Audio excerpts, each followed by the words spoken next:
నేటి కోసం ఏర్పాటు చేయబడిన పాట నూతన నిబంధన క్రైస్తవ్యం.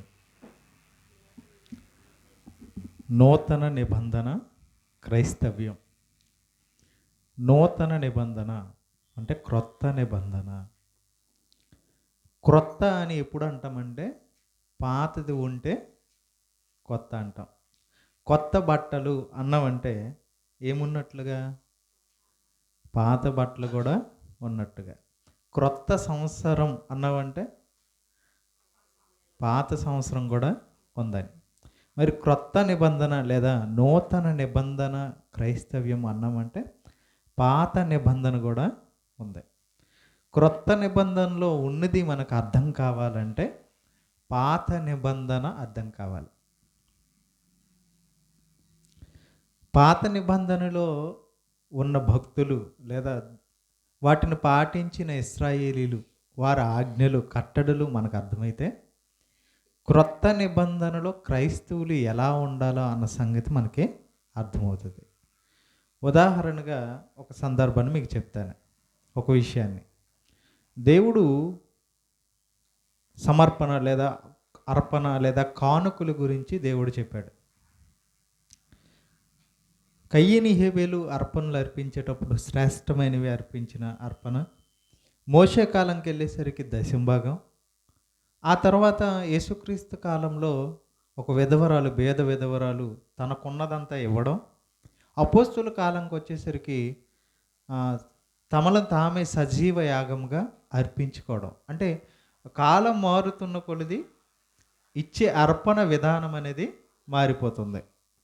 ఇది అంటే పాత నిబంధనలో దేవుడు ఏం చెప్పాలనుకుంటున్నాడంటే క్రొత్త నిబంధనను నేర్పించడానికి పాత నిబంధన, క్రొత్త నిబంధనలో ఆత్మ సంబంధమైన మందిరంగా మనం కట్టబడ్డానికే పాత నిబంధనలో ఆజ్ఞలు పాటిస్తూ దాన్ని అలవాటు చేస్తున్నాడు. చూడండి, ఒక 10వ తరగతి వరకు మనం వెళ్ళి ఎగ్జామ్ రాయాలంటే 1వ క్లాస్ నుంచి మనం చదువుకొని వెళ్ళాలి. 1, 2, 3 అంటూ 10th క్లాస్ వరకు.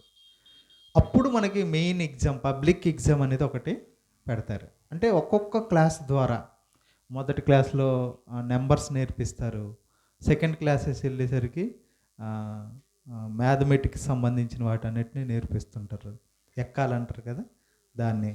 తర్వాత అలాగెళ్ళేసరికి మైనస్లు ప్లస్లు, తర్వాత ఇంకా దానికంటే పెద్ద లెక్కలు, తర్వాత 10th క్లాస్ వెళ్ళేసరికి ట్రికోనమితి అని చాలా, అంటే వీటిలో లేని గొప్ప సంగతులు ఆ పెద్ద లెక్కలు చెప్పడానికే 1వ క్లాస్ నుంచి అలవాటు చేస్తారు. ఇది మనకు అర్థమైతే దేవుడు కూడా పాత నిబంధన అనేది చిన్న పిల్లలకి ఎలా అయితే మనం నేర్పిస్తామో అలాగే దేవుడు కూడా ప్రజలకు నేర్పిస్తూ క్రొత్త నిబంధనలోకి తీసుకుని రావాలనుకున్నాడు. ఈ క్రొత్త నిబంధనలు నేడున్న క్రైస్తవ్యం క్రొత్త నిబంధన కింద లేదా కొత్త నిబంధన అనుసరిస్తుంది ఎవరంటే క్రైస్తవులు. ఈ క్రైస్తవులు క్రొత్త నిబంధనలో ఎలా ఉండాలి? మొట్టమొదటిగా సంఘ కాపరి క్రొత్త నిబంధన క్రైస్తవ్యం, నూతన నిబంధన క్రైస్తవ్యంలో సేవకుడు ఎలా ఉండాలి? తర్వాత సంఘము సేవకునితో ఎలా ఉండాలి? సంఘము సేవకుడి మధ్య సహకారం ఎలా ఉండాలి? సంఘము ఇతర సంఘాల పట్ల ఎలా ఉండాలి అనే 4 విషయాలు మనం నేర్చుకుందాం. మొట్టమొదటిగా సంఘములో ఉన్న సేవకుడు ఎలా ఉండాలి? ఓకేనా? సంఘములో ఉన్న సేవకుడు సంఘం పట్ల ఎలా ఉండాలో ఒకసారి మనం బైబిల్ గ్రంథం నుంచి చదువుదాం. పేతురు రాసిన మొదటి పత్రిక 5వ అధ్యాయము 23వ వచనం చదువుకుందాం. పేతురు రాసిన మొదటి పత్రిక 5వ అధ్యాయము 23వ వచనం చదువుకుందాం. 2వ వచనం నుంచి పేతురు రాసిన మొదటి పత్రిక 5వ అధ్యాయము 2, 3 వచనం చదువుకుందాం. బలిమి చేత కాక దేవుని చిత్త ప్రకారము ఇష్టపూర్వకముగాను దుర్లాభాపేక్షతో కాక సిద్ధ మనసుతోనూ మీ మధ్యనున్న దేవుని మందను పై విచారణ చేచు దానిని కాయుడి. అంటే దేవుని సంఘాన్ని కాసేవాడు దేవుని ఇష్ట ప్రకారం, అంటే దేవుడు ఏ విధంగా సంఘముతో ఉండాలని కోరుకుంటున్నాడో సేవకుడు ఆ విధంగా ఉంటూ ఇష్టముగా మనస్ఫూర్తిగా సేవ చేయాలి. బలిమి చేత కాదు, అంటే బలవంతంగా దేవుని సేవ చేయకూడదు. ఇష్టపూర్వకంగా చేస్తూ దుర్లాభాపేక్షతో కాక, అంటే సేవ ద్వారా ఏదో సంపాదించాలి, ఏదో ఆశించి దేవుని సేవ చేయకూడదు. అంటే భూమి మీద ఉన్న వాటిని ఆశించి దేవుని సేవ జరిగించకూడదు. సిద్ధ మనసుతోను మీ మధ్యనున్న దేవుని మంద. సంఘం అంటే నీ సొంతది కాదు, సంఘము అంటే దేవునిది. అందుకోసమే అపోస్తుల కార్యం 20:28 సంఘం ఎవరిదంట? దేవుడు తన స్వరక్తమిచ్చి కొన్న సంఘము అన్నాడు. ఒకసారి చూడండి అపోస్తుల కార్యం. కొంచెం సౌండ్ తగ్గింది గణేష్. అపోస్తుల కార్యం 20:28. అపోస్తుల కార్యం 20:28. దేవుడు తన స్వరక్తమిచ్చి సంపాదించిన తన సంఘమును కాయుటకు పరిశుద్ధాత్మ మిమ్మును దేనియందు అధ్యక్షులుగా ఉంచినో ఆ యావత్ మందను గూర్చియు మీ మట్టుకు మిమ్మును గూర్చియు జాగ్రత్తగా ఉండుడి. సంఘము దేవునిది. ఆ సంఘాన్ని కాయుటకు పరిశుద్ధాత్మ మిమ్మును నియమించింది సంఘ కాపరులుగా. సంఘం నీది కాదు, సంఘము దేవునిది. దేవుడు ఏ విధంగా చెప్పాడో ఆ విధంగానే సంఘాన్ని చూసుకోలే తప్ప నీకేదనిపిస్తుందో, నువ్వు ఏం చెయ్యాలనుకుంటున్నావో, నీ ఆశ, నీ సంపాదన కోసం నీ ఆలోచన ప్రకారం సంఘాన్ని కాయకూడదు. అధ్యక్షులుగా ఉంచునో ఆ యావత్తు మందను గూర్చి జాగ్రత్త కలిగి ఉండాలి. నిన్ను నువ్వు జాగ్రత్త పరచుకోవాలి, సంఘాన్ని కూడా జాగ్రత్తగా దేవుని వాక్యంలో పెంచాలి. ఇంకా పేతురు పత్రికలో ఇంకొక మాట చెప్తూ ఆ కింద 5:3 చూడండి ఒకసారి. 5:3 మీకు అప్పగింపబడిన వారిపైన ప్రభువులైనట్టుండక, అంటే సంఘములో ఉన్న సేవకుడు అధికారం చెలాయించడానికి కాదు. వారేదో నా ప్రజలు, వారు నేను పరిపాలిస్తున్నాను, నేను రాజుని, అధికారిని అనే విధంగా వారి ఎడలు నువ్వు చూపించకూడదు. అప్పగింపబడిన వారిపైన ప్రభువులైనట్టు ఉండక మందకు మాదిరులుగా ఉండుడి. మందకు మాదిరిగా ఉండాలి. మందకు మాదిరిగా ఉండాలి అంటే సేవకుడు అంటే విశ్వాసులు చూస్తున్నప్పుడు ఈయనలాగా మేము ఉండాలి అనిపించే విధంగా ఉండాలి. సేవకుడు చూస్తున్న సంఘానికి, విశ్వాసులకు సంఘ కాపరి ఎలా ఉండాలి? ఈయనలాగా మేము నడుచుకోవాలి. ఇదిగో దేవుడు చెప్పిన విధంగా, వాక్యం చెప్పిన విధంగా మా సేవకుడు ఉన్నాడు, ఆ సేవకుడిలాగా నేను ఉండాలి అని సంఘం అనుకునే విధంగా మాదిరి కనపరచాలి. ఏ ఏ విషయాల్లో మాదిరి కనిపించాలి? ఏ ఏ విషయాల్లో మాదిరి కనిపించాలి అంటే తిమోతి రాసిన మొదటి పత్రిక చూడండి ఒకసారి. తిమోతికి రాసిన, అపోస్తులుడైన పౌలు తిమోతికి రాసిన మొదటి పత్రిక 4:12. తిమోతికి రాసిన, అపోస్తులుడైన పౌలు తిమోతికి రాసిన మొదటి పత్రిక 3:11 నుంచి చదువుదాం. 11-12. అటువలే తిమోతికి రాసిన మొదటి పత్రిక 4:11. అపోస్తులుడైన పౌలు తిమోతికి రాసిన మొదటి పత్రిక 4:11. నీ యవ్వనమును బట్టి ఎవడును నిన్ను తృణీకరింపనీయకము, కానీ మాటలోను, ప్రవర్తనలోను, ప్రేమలోను, విశ్వాసములోను, పవిత్రతలోను విశ్వాసులకు మాదిరిగా ఉండుము. ఇన్ని విషయాల్లో, మాట, ప్రవర్తన, ప్రేమ, విశ్వాసం, పవిత్రత, ఈ విషయాల్లో సంఘ కాపరి, సంఘ విశ్వాసులకు మాదిరిగా ఉండాలి, ఏ విషయంలోనూ తప్పిపోకూడదు. ఇది సంఘము పట్ల సేవకుడు ఉండవలసిన బాధ్యత. ఆ కింద చెప్తూ నేను వచ్చే వరకు చదువుటి యందును, హెచ్చరించుటి యందును, బోధించుటి యందు జాగ్రత్తగా ఉండాలి. ఇవి కూడా నువ్వు చేయాలి అని అపోస్తలుడైన పౌలు తిమోతి గారికి చెప్తున్నారు. అయితే నెక్స్ట్ ఎవరు అంటే, సంఘ కాపరి ఎలా ఉండాలో మనం నేర్చుకున్నాం. సంఘ కాపరి సంఘం పట్ల ఎలా ఉండాలో మనం నేర్చుకున్నాం. మరి సంఘ కాపరి పట్ల ఎలా ఉండాలి? సంఘము లేదా విశ్వాసులు దేవుని సేవకుని ఎడల ఎలా ప్రవర్తించాలి, ఎలా నడుచుకోవాలి అంటే హెబ్రీయులకు రాసిన పత్రిక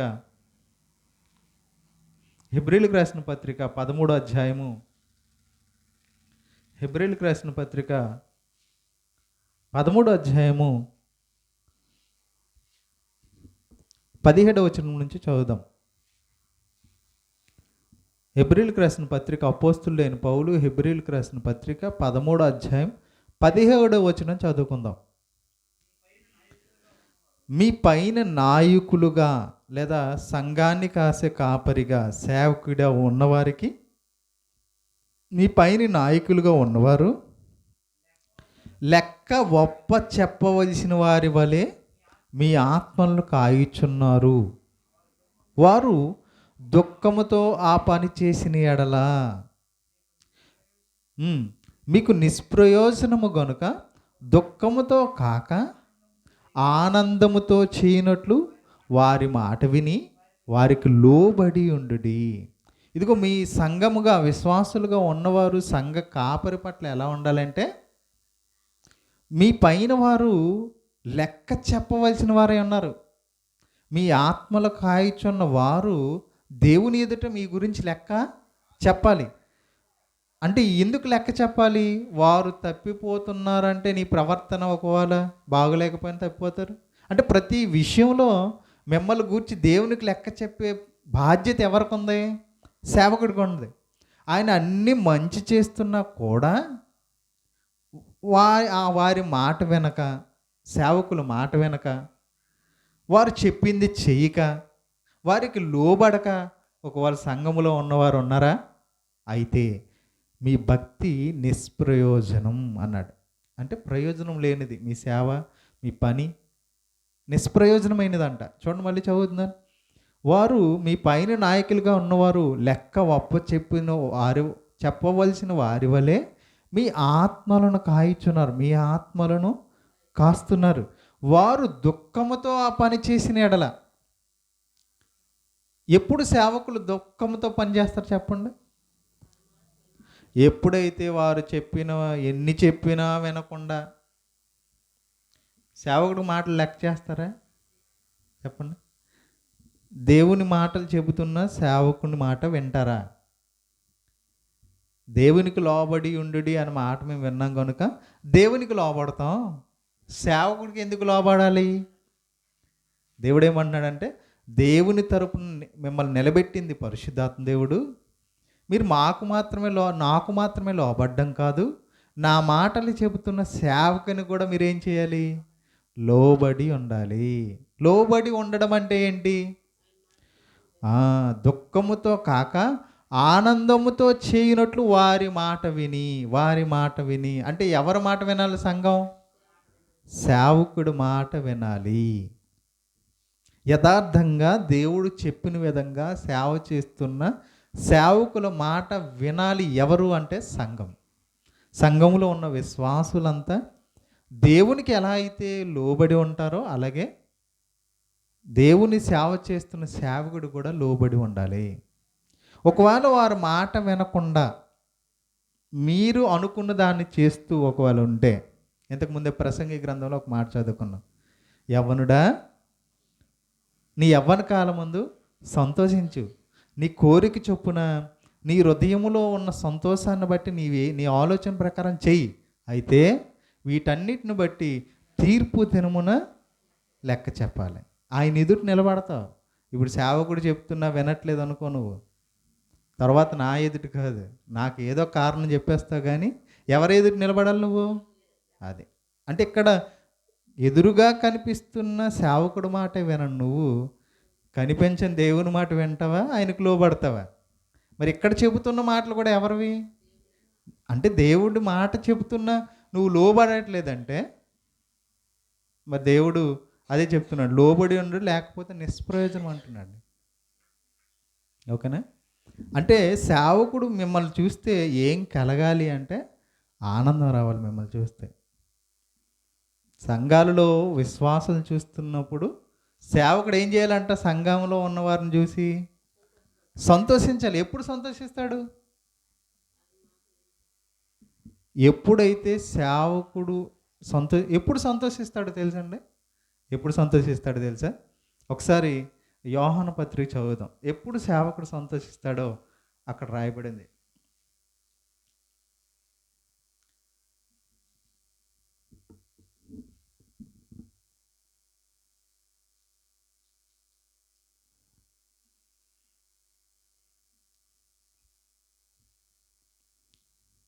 యోహాను రాసిన 2వ పత్రిక. ఎప్పుడు ఒక సేవకుడు విశ్వాసం చూసి సంతోషిస్తాడో దేవుడు చెప్తున్న మాట చూడండి. యోహాను రాసిన 2వ పత్రిక 1వ అధ్యాయం 1వ అధ్యాయం 4వ వచనం చదవండి. తండ్రి వలన మనము ఆజ్ఞను పొందిన ప్రకారము నీ పిల్లలందరూ, అంటే సంఘములో ఉన్న విశ్వాసులందరూ సత్యమును అనుసరించి నడుచుచుండుచాట కనుగొని, సత్యము అనుసరించి నడుచుచుండుట కనుగొని బహుగా సంతోషించుచున్నాను. బహుగా అంటే సంఘ కాపరికి ఎప్పుడు సంతోషం? దేవుడు చెప్పిన విధంగా, దేవుడు చెప్పిన మాట ప్రకారం ఎప్పుడైతే వారందరూ నడుచుకుంటున్నారో, అనుసరిస్తూ తన జీవితంలో జరిగిస్తున్నారో అప్పుడు సంఘ కాపరికి సంతోషం. చూడండి, అది కూడా పక్క అధ్యాయంలో కూడా రాయబడి ఉంటుంది. అదే 3వ యోహాను పత్రిక.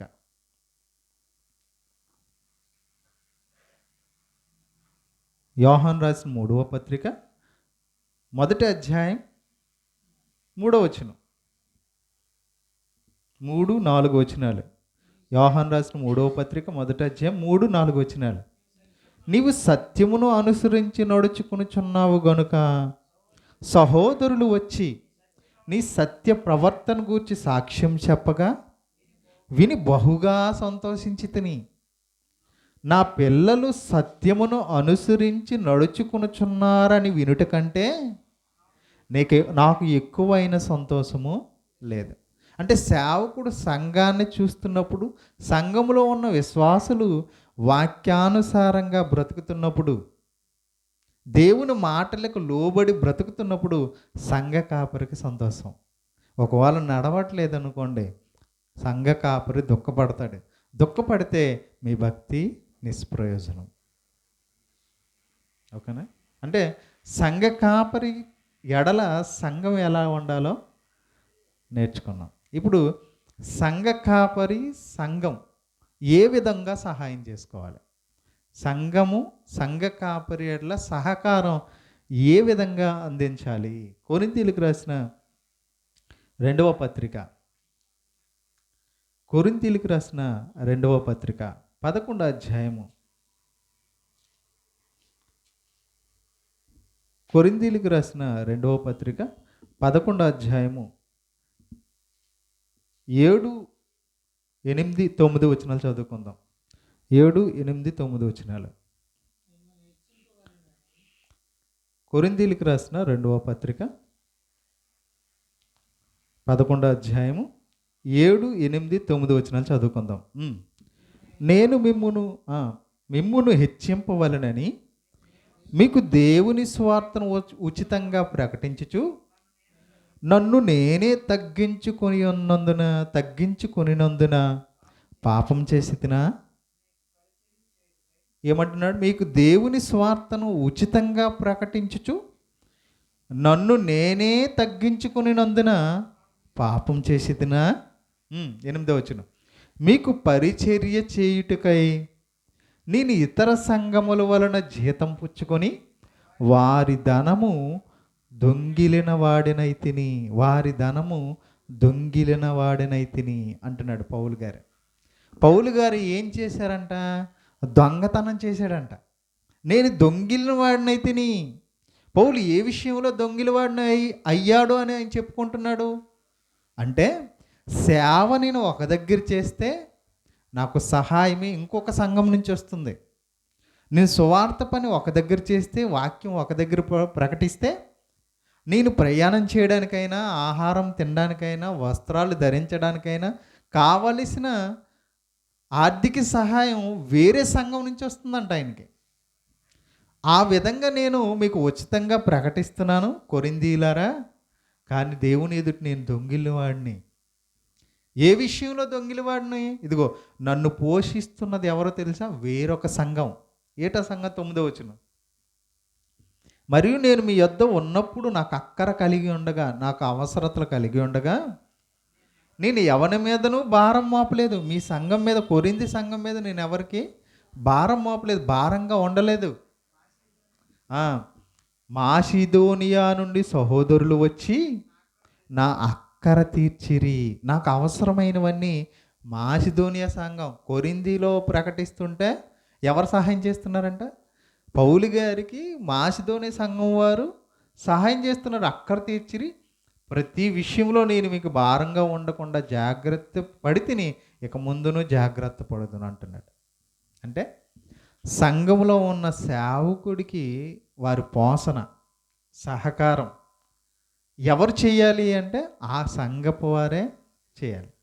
అందుకో బైబిల్లో ఒక మాట ఉంది, నూర్చెడి ఎద్దుకు చిక్కం పెట్టకూడదు. నూరుస్తున్న ఎద్దుకి అంటే పని చేసి సువార్త పని చేస్తున్న వారికి సంఘం సహకరించి ప్రోత్సహించి ముందుకు నడిపించాలి తప్ప దానికి అడ్డుగా వారికి కనీస అవసరాలు లేవనుకోండి సంఘ కాపరికి, ఆయన ఏం సేవ చేస్తాడు చెప్పండి? పౌలు గారు అదే అంటున్నారు, నాకు అవసరం వచ్చింది, నా అవసరాలు ఎవరు తీర్చారంట? మీకేమో ఉచితంగా నేను సువార్త ప్రకటిస్తున్నాను కానీ మీరు నన్ను పోషించలేదు, కానీ నన్ను పోషిస్తుంది ఎవరంట? వేరే సంఘం. ఆ విషయంలో పౌలు గారు నేను దొంగిలిన వాడినైతిని అంటున్నాడు. ఉదాహరణ, మీరు ఒక హోటల్కి వెళ్ళారు అనుకోండి, భోజనం చేసి బిల్లు వేరే హోటల్లో కడితే ఊరుకుంటాడా? ఎక్కడ తిన్నామో అక్కడే కట్టాలి, అవునా? అదే చెప్తున్నాడు అనమాట. ఆ హోటల్ వాడు అడుగుతాడా అడగడా? ఇదేంటా నా దగ్గర తిని అక్కడ కడతావా అంటాడా అండి? అలాగే ఈ విషయంలో అదే చెప్తున్నాడు పౌలు గారు. అంటే నేను సువార్త మీకు ప్రకటిస్తుంటే నా అవసరాలు తీరుస్తుంది వేరొక సంఘమా? పోనీ మాసిదోనియా సంఘం ఏమైనా డబ్బున్న దేశం అంటే కాదు, అక్కడ ఉన్న సంఘస్థులు అంటే బహుభేదవారంట. అయినా కూడా దేవుని సేవకు సహకారులుగా ఉన్నారు. ఎందుకు చాలామంది దేవుని సేవ చేస్తున్న వారికి సహాయం చేయరో తెలుసా అండి? ఎందుకు చేయరు తెలుసా మీకు? ఎందుకు చేయరంటే ఆయనకేటండి మంచి కారు ఉంది, మంచి బండి ఉంది, మంచి ఇల్లు ఉంది, మంచిగా షూ వేస్తున్నాడు, మంచి డ్రెస్ వేస్తున్నాడు, పొలాలు ఉన్నాయి, ఆస్తులు ఉన్నాయి. మనం ఆయన్ని ఎందుకు పోషించాలి? మా సంఘ కాపరిని మేమెందుకు మా మా యొక్క ధనాన్ని ఖర్చు పెట్టాలి? వాళ్ళ అక్కర్లు మేమెందుకు తీర్చాలి? ఆయనకి లేదా? అంత ఉంది కదా. అంటే అది చూసి ఇవ్వడానికి ఇష్టపడరు కొంతమంది. అలా చేస్తే దానివల్ల మీకే హాని, మీకే నష్టం. ఎందుకంటే దేవుడు ఆజ్ఞ ఏం చెప్పాడు? మీ సంఘ కాపరిని మీరే పోషించుకోవాలి. దేవుని ఆజ్ఞ అదే కదా. అంటే మీరు కష్టపడినా లేదా దేవుని సేవలో ఉన్నా మీకు ఒకవేళ ఉంటే, లేకపోతే ఎవరు చేయలేం, ఉండేటప్పుడు ఏం చేయాలి అంటే ఖచ్చితంగా చేయడానికే ప్రయత్నం చేయాలి. అది సంఘం చేయాల్సిన పని. అర్థమవుతుందా? ఉదాహరణ, మీ ట్యూషన్ మాస్టర్ దగ్గరికి వెళ్తారు, పిల్లల్ని ట్యూషన్కి పంపిస్తారు. ట్యూషన్ టీచర్కి మంచి బిల్డింగు, పొలము అన్నీ ఉన్నాయి, ఆస్తులు ఉన్నాయి. అయితే ఆ మాస్టర్కి ఫీజు ఇవ్వడం మానేస్తావా? అదేంటి, ఆయన కారు ఉంది, గవర్నమెంట్ టీచరు, నెలకి 50,000 1,00,000 జీతం వస్తుంది, మరి నేనెందుకు ఇవ్వాలి అంటావా? అంటే స్కూల్ టీచర్కి లేని ఉద్దేశాలు సేవకుడి దగ్గరికి వచ్చేసరికి మారిపోతాయి. నీకు అది అనవసరం. ఆయన దేనికి ఉపయోగిస్తున్నాడు, దేవుని సేవలో నువ్వు ఇచ్చేదాన్ని ఉపయోగిస్తున్నాడా లేదా అన్నది ఒక్కటే ఆలోచించాలి. దేవుని సేవ చేస్తున్నాడు, నేను నా వంతు సహకరిస్తే అది సేవలో ఉపయోగపడుతుంది. సేవలో ఉపయోగపడితే దానివల్ల ప్రతిఫలం నాకు వస్తుంది. చూడండి ఒకసారి మత్తయి సువార్తలో యేసు చెబుతున్న మాట ఒకసారి చూద్దాం. మత్తయి సువార్త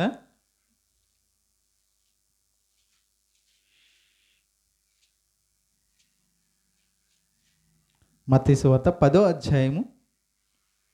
మత్తయి సువార్త 10వ అధ్యాయము 42వ వచనం చూడండి. మత్తయి సువార్త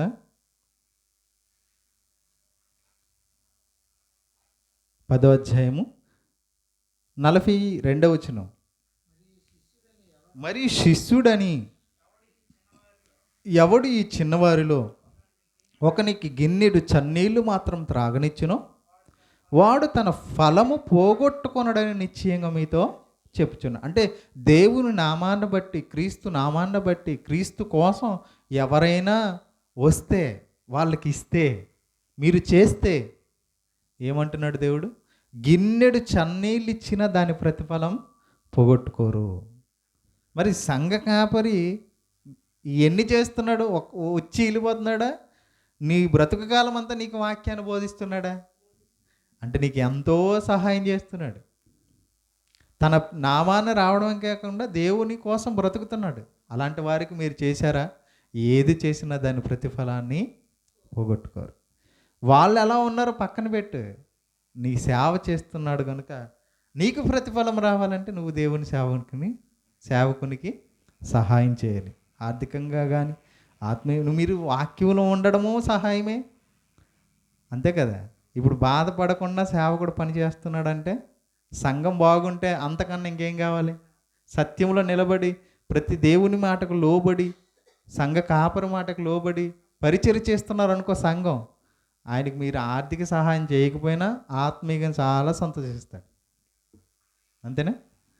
అంటే సంఘం ఎలా ఉండాలి, ఎలా సహకరించాలి. ఇంకా ఫిలిప్పీలకు రాసిన పత్రిక 4వ అధ్యాయం చూడండి. ఫిలిప్పీలకు రాసిన పత్రిక 4వ అధ్యాయం 14వ వచనం. ఫిలిప్పీలకు రాసిన పత్రిక 4వ అధ్యాయం 14వ వచనం. అయినను ఫిలిప్పీలకు రాసిన పత్రిక అపోస్తలుడైన పౌలు ఫిలిప్పీలకు రాసిన పత్రిక 4వ అధ్యాయం 14వ వచనం.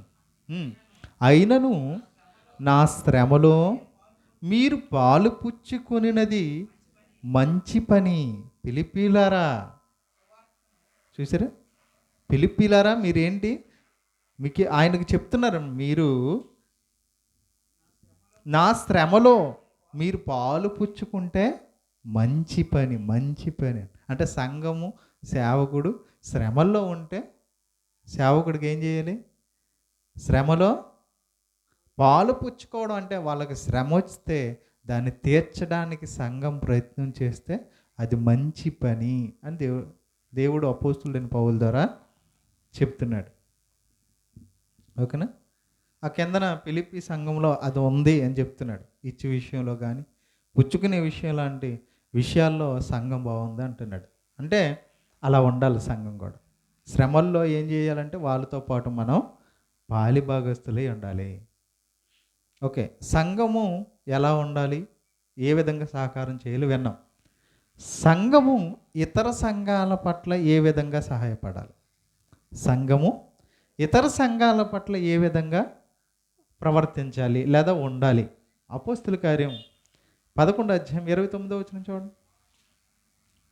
అపోస్తుల కార్యం 11వ అధ్యాయం 29వ వచనం.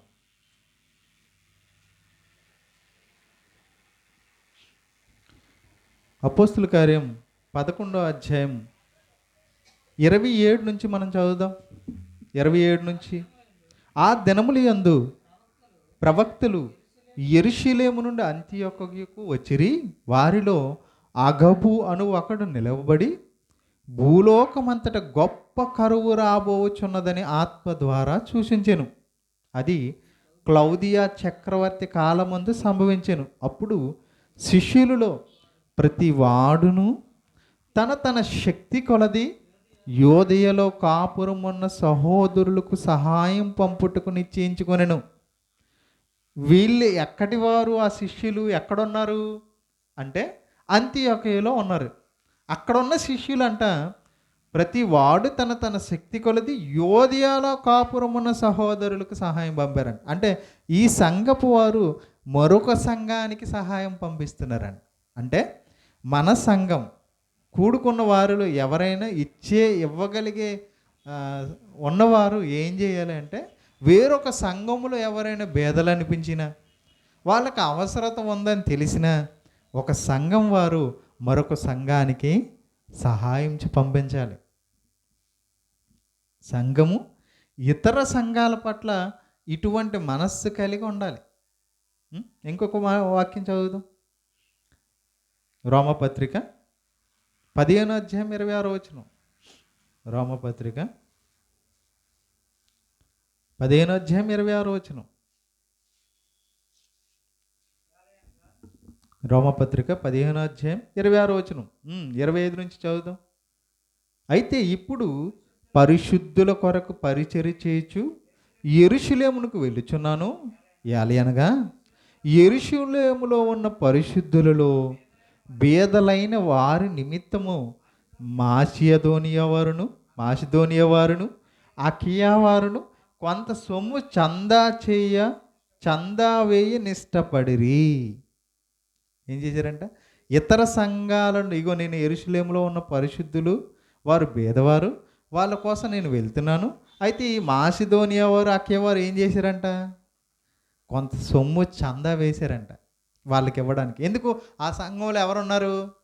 బేదలు ఉన్నారు. అంటే సంఘాలలో ఒకవేళ బేదలుంటే వేరొక సంఘం ఏం చేయాలి? చందా పోగు చేయాలి. పోగు చేసి ఒకరు ఇంతని వేసుకొని వారికి పంపించాలి. అర్థమవుతుందా? క్రొత్త నిబంధన, నూతన నిబంధన క్రైస్తవ్యం ఎలా ఉండాలో బైబిల్ చెప్తుంది. అర్థమవుతుందా? ఇంకా చూడండి, ఎలా ఇచ్చేటప్పుడు మనస్తత్వం ఎలా ఉండాలి? ఏదో సేవకులు చెప్పారు కనుక ఇష్టం లేకపోయినా ఇవ్వాలి, ఇష్టం లేకపోయినా ఇవ్వాలి. పాత నిబంధనలో ఇశ్రాయేలుకి దేవుడు దశంభాగము అనేది ఒకటి ప్రవేశపెట్టాడు కదా.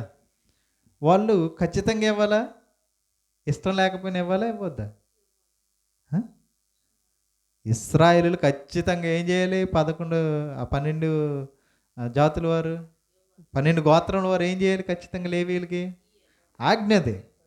ఇష్టం ఉన్నా లేకపోయినా 10వ వంతు తెచ్చి పెట్టాలి. కానీ క్రొత్త నిబంధనలు దేవుడు అలా పెట్టలేదు. ఏం చేశాడు చూడండి. కొరింథీయులకు రాసిన 2వ పత్రిక 9వ అధ్యాయం 7వ వచనం. కొరింథీయులకు రాసిన 2వ పత్రిక 9వ అధ్యాయం 7వ వచనం. సనుగు కొనకయు బలవంతంగా కాకయు, సనుగు కొనకయు, ఇష్టం లేకుండా సనుక్కొని బలవంతంగా మా సేవకుడు అడుగుతున్నాడు కాబట్టి ఇవ్వాలి కదా అనే ఉద్దేశంతో బలవంతంగా కాకయు ప్రతి వాడును తన హృదయములో నిశ్చయించుకొనిన ప్రకారం ఇవ్వవలెను. దేవుడు ఉత్సాహముగా ఇచ్చేవారిని ప్రేమించును. ఉత్సాహముగా, హృదయపూర్వకంగా, బలవంతంగా కాక మనం ఏదైనా దేవునికి ఇవ్వాలి. చూడండి పైన 5వ వచనంలో, కావున లోగడ ఇచ్చేదమని మీరు చెప్పిన ధర్మము పిసినితనముగా ఇయ్యక ధారాళముగా ఇయ్యవలనని చెప్పాడు. పిసినితనంగా ఆలోచించి ఇవ్వాలన్న ఆలోచన వచ్చినా కూడా పిసనారితనం కలిగి ఇచ్చేయాలనుకున్న దానికంటే తగ్గించేస్తారు కొంతమంది. బైబిల్లో కూడా అననీయ సపీరా అనేవారు ఉన్నారు, అపోస్తలుల కార్యం 5వ అధ్యాయం. వాళ్ళు కూడా ఏం చేశారు? పొలం అమ్మేశారు. అందరూ ఇస్తున్నారు, మనం ఇద్దామని పొలం అమ్మారు. కానీ పొలం అమ్మిన తర్వాత అన్ని లక్షల రూపాయలు చూసేసరికి ఆశ పుట్టేసింది. డబ్బు చూసేసరికి ఎంత అవసరమా, అందరూ ఇస్తున్నారు కదా అని ఆశ పుట్టింది. ప్రాణాలను కోల్పోయారు. పిసనారితనంగా ఇవ్వద్దు, ధారాళంగా, హృదయపూర్వకంగా, ఇష్టపూర్వకంగా, బలవంతం కాక ఉత్సాహంగా దేవునికి ఇవ్వాలి. చూడండి, కొరింథీయులకు రాసిన మొదటి పత్రికలో 16వ అధ్యాయం. అంటే ఒకవేళ సహాయం మనం చేయాలనుకుంటే ఇతర సంఘాలకు కానీ, సంఘాల్లో ఉన్న భేదలకు కానీ, సేవకుడు కానీ మనం సహాయం చేయాలన్న ఆలోచన మనలో ఉంటే దానికి అపోస్తలుడైన పౌలు ఏ విధంగా సందా పోగు చేయాలో, ఏ విధంగా దాన్ని ఇవ్వాలో, ఎలా ఐడియా అనేది ఒకటి చెప్తున్నాడు. పౌలు గారు సంఘాలకు సహకారమైన, సేవకుడి సేవకైనా, సువార్త పని నిమిత్తమైన మీరు మీకున్న ఆర్థిక వ్యయం లేదా ఆర్థికమైన ఆ పరిస్థితి, ఆ డబ్బుని, ఆ సొమ్ముని వారికి ఇవ్వాలని ఆశ మీలో ఉంటే, హృదయపూర్వకంగా ఇవ్వాలనుకుంటే మనకు ఒక ఐడియా చెప్తున్నాడు ఏ విధంగా చేయాలో. చూద్దాం. కొరింథీయులకు రాసిన మొదటి పత్రిక 16వ అధ్యాయం 1, 2, 3 వచనాలు చదవండి. కొరింథీయులకు రాసిన మొదటి పత్రిక 16వ అధ్యాయం మొదటి 3 వచనాలు చదువుదాం. పరిశుద్ధుల కొరకైన చందా విషయమైతే నేను గలతీ సంఘములకు నియమించిన ప్రకారం మీరును చేయుడి. గలతీ సంఘానికి చెప్పాడంట, పరిశుద్ధుల కొరకు, ఒకవేళ విశ్వాసుల కొరకు మీరు ఏదైనా చేయాలంటే ఇలా చెయ్యండి అని గలతీ సంఘానికి చెప్పాడంట. ఏం చెప్పాడు? కింద రాయబడింది 2వ వచనం. నేను వచ్చినప్పుడు చందా పోగు చేయకుండా, నేను ఎప్పుడు వస్తానో అప్పుడు మీరు అప్పటికప్పుడు ఆతృతపడి చేయకండి. నేను వచ్చినప్పుడు చందా పోగు చేయకుండా ప్రతి ఆదివారమున మీలో ప్రతి వాడును తాను వర్ధిల్లిన కొలది తన యొద్ద కొంత సొమ్ము నిలువ చేయవలెను. తనకు వస్తున్న ఆదాయాన్ని బట్టి తను వర్ధిల్లిన కొలది ఏం చేయాలంట? కొంత సొమ్ము దేవుని సేవ కొరకు అని పక్కన పెట్టాలి. దశమభాగం కాదు, హృదయపూర్వకంగా ఇది దేవుని పని కోసం అని మీకున్న కొలది ఏం చేయాలంటే పక్కన పెట్టాలి. వర్ధిన కొలది తన యొద్ద కొంత సొమ్ము నిలవ చేయను. నేను వచ్చినప్పుడు మీరెవరని యోగ్యులని ఎంచి పత్రికలు ఇత్తురో వారి చేత మీ ఉపకార ద్రవ్యమును యెరూషలేమునకు పంపుతాను నేను. అక్కడ యెరూషలేములో ఎవరున్నారు? బేదలైన విశ్వాసులు ఉన్నారు, పరిశుద్ధులు ఉన్నారు. వాళ్ళకి మనం పంపించాలనుకుంటున్నాం కదా. అయితే మీరు ఏం చేస్తారో తెలుసా? వారానికి ఒకసారి మీరు సొమ్మును ఏం చేయాలి?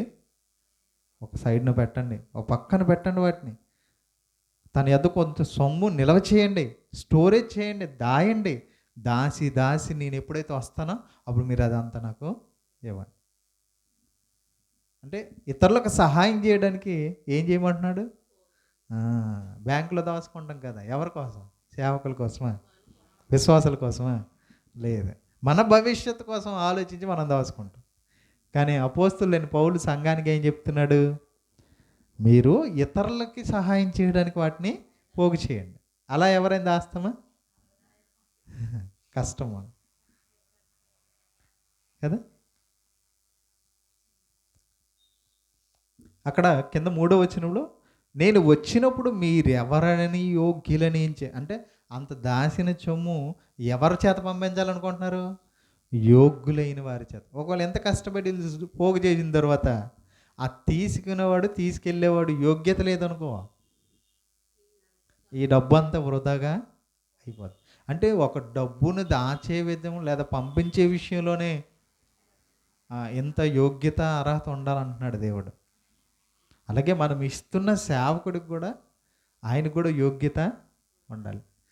తీసుకునేవాడు కూడా, ఇచ్చేవారు ఆలోచించాలి.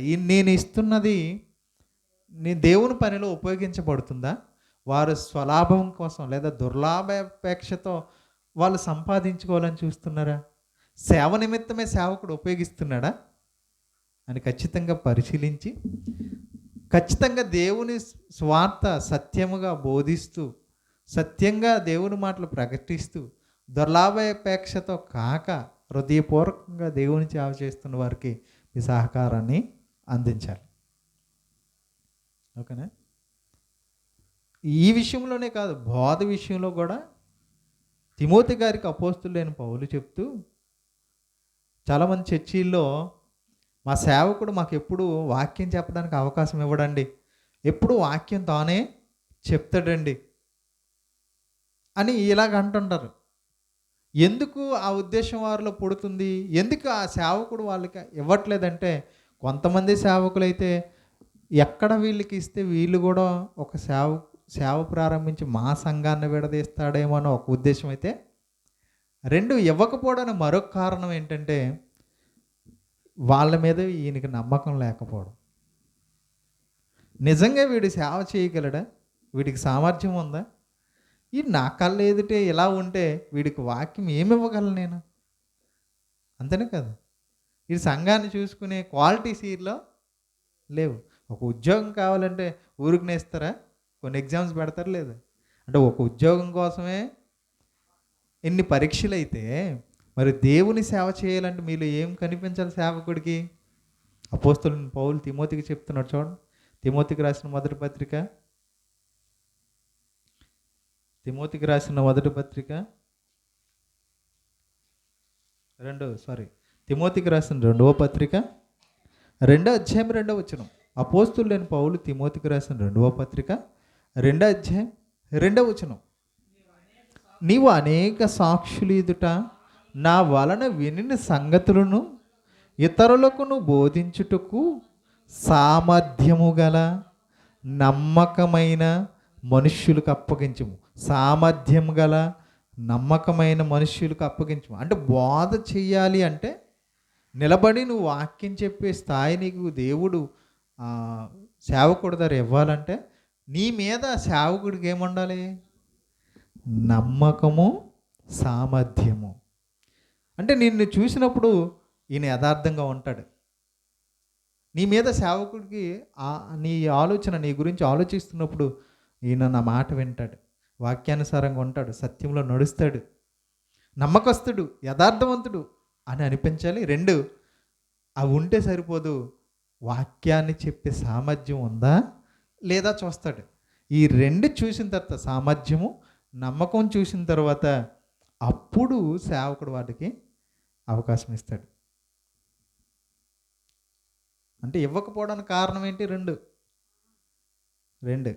2 కారణాలు. 1, వీడెక్కడ సేవకుడై సంఘాన్ని లాక్కెళ్ళిపోతాడు, అదొక భయం. 2, నమ్మకము సామర్థ్యం లేకపోవడం వల్ల ఇవ్వడు. మొదట చేసేది ఇతర సంఘాల్లో ఉన్నవాళ్ళు, రెండవది చేసేది సత్యంలో ఉన్నవారు. సత్యంలో ఉన్నవాడు ఏం ఆలోచిస్తాడంటే, సత్యవాక్యాన్ని సరిగా విభజించే సేవకుడు ఏం చేస్తాడంటే, ఇతరులకు అవకాశం ఇవ్వాలంటే, సంఘములో ఉన్న విశ్వాసుల్లో ఎవరినైనా ఒకవేళ బోధకు నియమించాలంటే వారిలో ఏముండాలి?